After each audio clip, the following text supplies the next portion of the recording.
What is up, theology nerds? So, two questions. Two questions I'm going to try to tackle in one little response.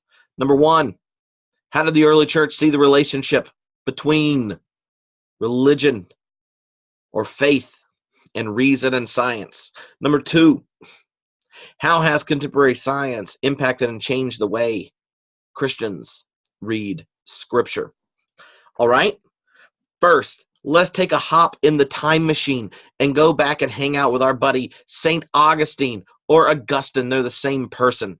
But in college, I got a Switchfoot CD before they blew up, and there was a song about Augustine on it, and it went, Augustine just woke up with a broken heart. And so I figured I should say Augustine. Unless the person around me saying Augustine, then I say Augustine. Just try to mix that junk up. Anyway, Saint Augustine or Augustine had 4 different rules for negotiating the relationship of faith and reason. And this is the most influential theologian after, like, Paul in the New Testament. You know, like after the dude that wrote Romans is Augustine. He wrote Confession, City of God, and that type of stuff. Well, Augustine had 4 rules. 4 rules about the relationship of faith and reason. I want to lay them out for you because what you'll discover is the perceived conflict between science and religion, between reason and faith, is well, a lot of it's really connected to anti-intellectual evangelicalism in the United States of America and our ability to export that.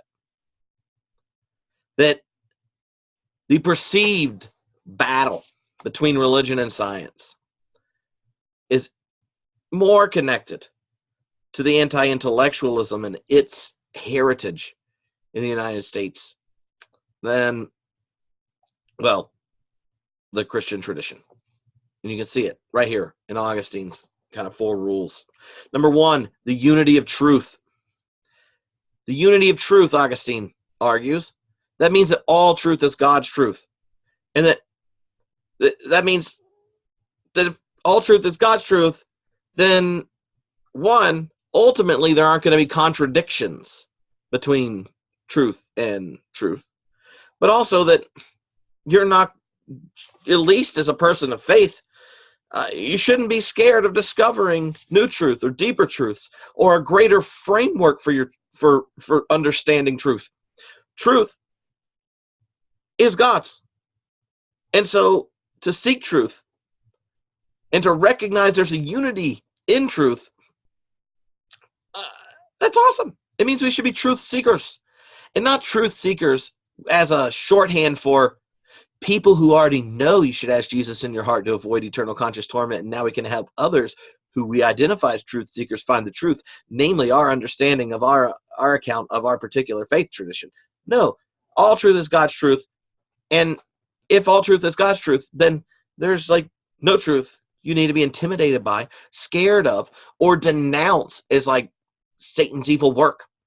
Now, obviously this means that faith and reason should actually have a positive relationship, not a negative one, if reason is one of the primary means by which we encounter, discover, and relate to truth. Second rule, he says, and this is where he talks about that doctrine of the 2 books, that when it comes to understanding who God is and the nature of our world, you have 1, the book of Scripture, and 2, the book of nature. And here's the thing. For Augustine, he would say, just as in there's a unity of truth, they're going to be complementary. They have the same author. So you can't like say that, through reason and reflection and our investigation through the sciences, we've determined X. But there's this one verse in Joshua that says not X. Therefore, screw the scientist who came up with the theory X and has demonstrated it to his peers and has been affirmed through peer review and research. That's just not how it works. But here's the other, I think, important thing about the doctrine of the 2 books. 1, all humanity has access to, what's present in nature. Through the power of science and reason and critical reflection, we come to understand more of what before was just our encounter and experience with the world. Now we're understanding things you can't even get access to without, scientific tools, high reflection math, and all this kind of stuff. That since the time of Augustine, this affirmation that there is a revelation that the truth of God is present in nature, that set us up to get to understand and encounter more truths than you could ever really imagine. Like, he had no idea how much truth and understanding of the world we were going to come to. In fact, in Augustine's time, the scientific picture of the world was relatively stable and had been for quite a while. There were not, and this is before the scientific revolution, it wasn't like rational reflection on the world was constantly changing. In 100 years, time, they were still going to be reading Aristotle's physics and stuff.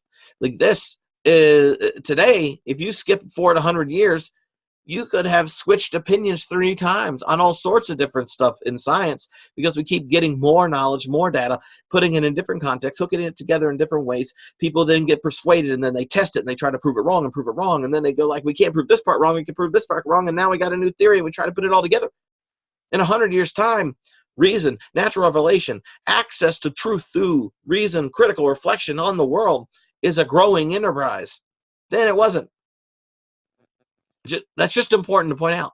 But the principle that the one good God that made a world and called it good, and can be testified to and understood in part by investigating the world, I think that's not new news, right? That's like old school Christianity. And the second half is, how do we understand the book of Scripture? Well, here's the thing.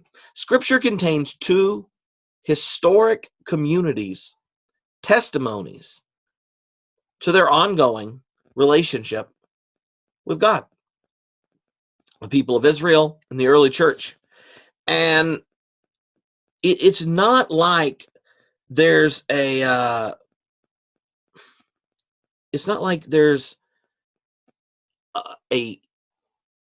truth in the raw in Scripture. Augustine actually talked about divine accommodation, or the doctrine of accommodation, when it goes to the history and the people and the text in Scripture. That God talks and engages, and it reveals God's self on the very terms and in the historicity and cultural context that all these people exist in. That part of the book of Scripture is testimonies to a living, real, historical, contextual relationship with God. And so it's not like the content in it is just a surface layer of truths just to grab and hold. No, those are historic testimonies to their ongoing relationship with God, their conversations that go back and forth on different realities. Just ask the question, the problem of evil, and look at Scripture, and you have at least 6 answers, and half of them are saying that a previous answer that's already in Scripture is wrong. Then you have people that are like, that's a bad question. So when you talk about this unity of truth, when you talk about there being a doctrine of 2 books, and that they are and should be wrestled with so they're complementary, because they're both connecting us, revealing to us the great mystery we call God, then it leads you to this third element. Augustine said they both require interpretation. Reading nature using our reason, or reading Scripture, require interpretation, and all interpretation is provisional. And another element about that Augustine points out is that reason is used in both. Whenever you think through and wrestle with Scripture, or try to wrestle with the data you're dealing with in science or whatnot, in both of them you're using the critical faculty of reason. And he emphasized, because science really was not an intensely growing field at that time, that he's like, just look at Scripture. I could tell you all the early church fathers who read the same passage in a whole bunch of different ways. And he argued, and we mentioned this in a previous episode, that Scripture has multiple voices, and he talks about the four senses of Scripture. The Bible is layered meaning, and the literal reading of it is just one layer among others. But even that, when Augustine talks about the literal interpretation of Genesis, that's the title of a book, he says it obviously doesn't mean the earth is created in 6 24-hour days. Obviously, that's not what the literal meaning means. So whatever literal meant, it was not setting the terms for the dismissal of scientific cosmology. Like, the literal meaning of the text has to do with what it means for there to be a God and a creation.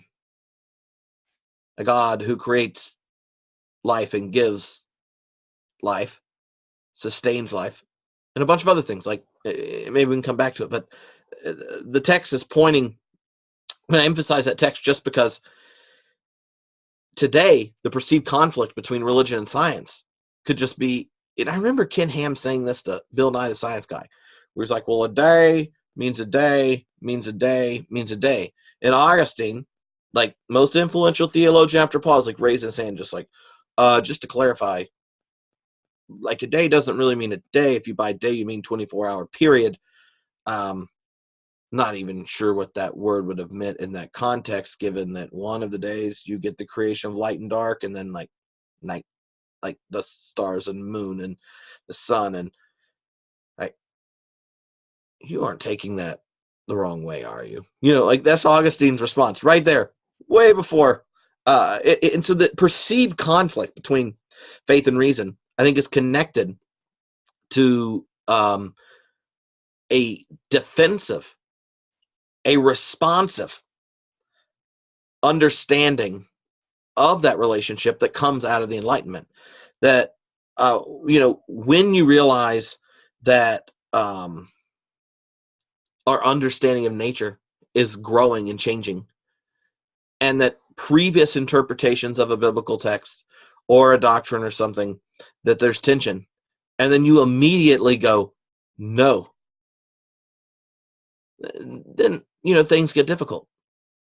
But the Catholic Church figured out how to work things out with Galileo. But conservative Protestantism has a lot harder time reworking its, trigger happy heresy shooting fingers at science. But what Augustine was pointing out in the role interpretation plays, and that all interpretation is provisional, is that not conforming the Bible to settled science opens up faith to ridicule. And this is actually a critique he uses in his own work, that one of the reasons he argues against the kind of cosmic dualists of there being a good and a bad evil force, and they're fighting it out, has to do with their inability to acknowledge and conform their understanding of faith to, like, the settled, reasoned picture of the world. Then, and the other part is, he goes, like, the Bible and science and all these quests for truth are always going to be obscured in some sense by our perspective, by using human words coming out of a human context. That even Scripture comes from and to a human audience, from and to with, like, human authors, and there's no way of just pulling out the human from the divine, because we're using stinking words, and words are human tools that we use to read and interpret.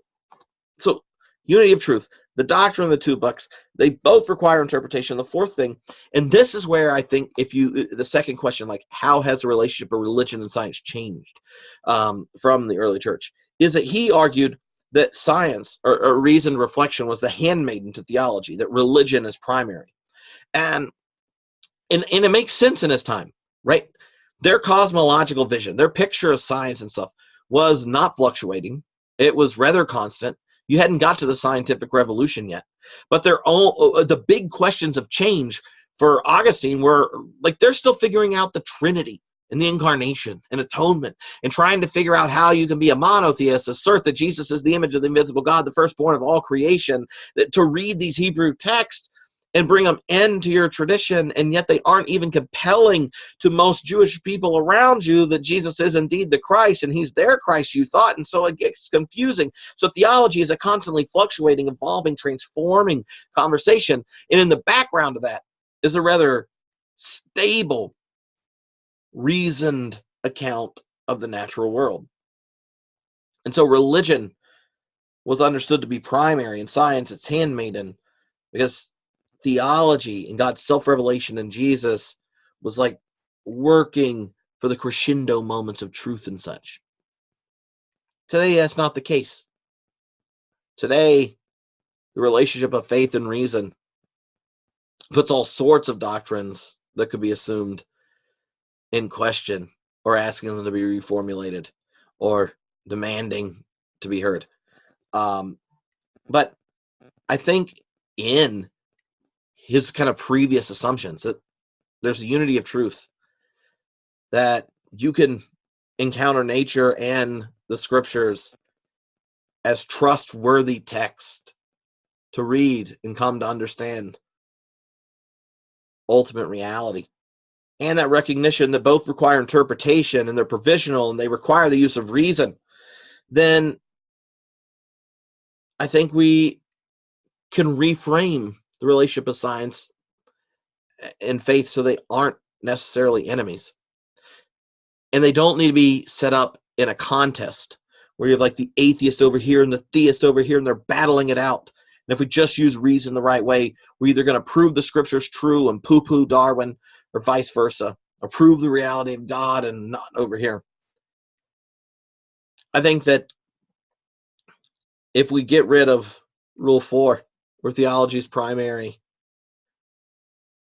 then we start to see that you can affirm the unity of truth, wrestle with both books of science and scripture, and figure out how to do interpretation.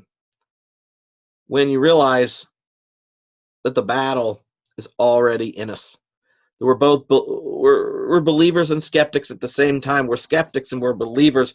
We are interpreters of traditions and receivers. We are receivers of scientific wisdom and participants in our ongoing quest to understand truth. And in neither place are we going to be settled. So to that, like saying I'm down with 3/4 of anything Augustine talked about, that's